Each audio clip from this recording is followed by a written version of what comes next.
పాపం వాళ్ళది. అన్న గారు నమస్కారం సార్. మీరు వీడియో తీయమని చెప్పింది కదా, మేము ఇక్కడ కరీంనగర్ నుంచి వీడియో తీస్తున్నాం సార్. మీ కుల గణన అనేది సర్వే మీద కరెక్ట్ సర్వే చేయలేదు. మేమే వాళ్ళను ఇంటికి తీసుకొచ్చుకొని మేమే మా సర్వే మేమే చెప్పడం జరిగింది. ప్రతి ఇల్లుకు వాళ్ళే పోయి తీసుకొచ్చి వాళ్ళను సర్వే చేయించుకున్నారు సార్. వాళ్ళు మాత్రం పట్టింపుతోని వచ్చి సర్వే చేయలేదు సార్ ఇక్కడికి.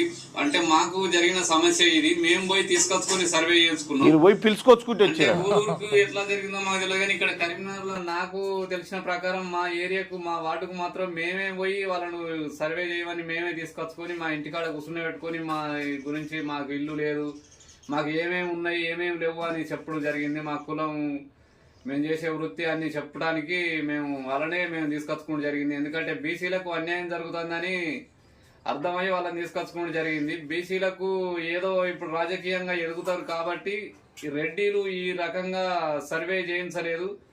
సర్వే సరిగా చేయకపోవడానికి కారణం రెడ్డిలకు దీనిలో హస్తం ఉంది సార్. దీన్ని మీరు దృష్టిలో పెట్టుకోండి సార్.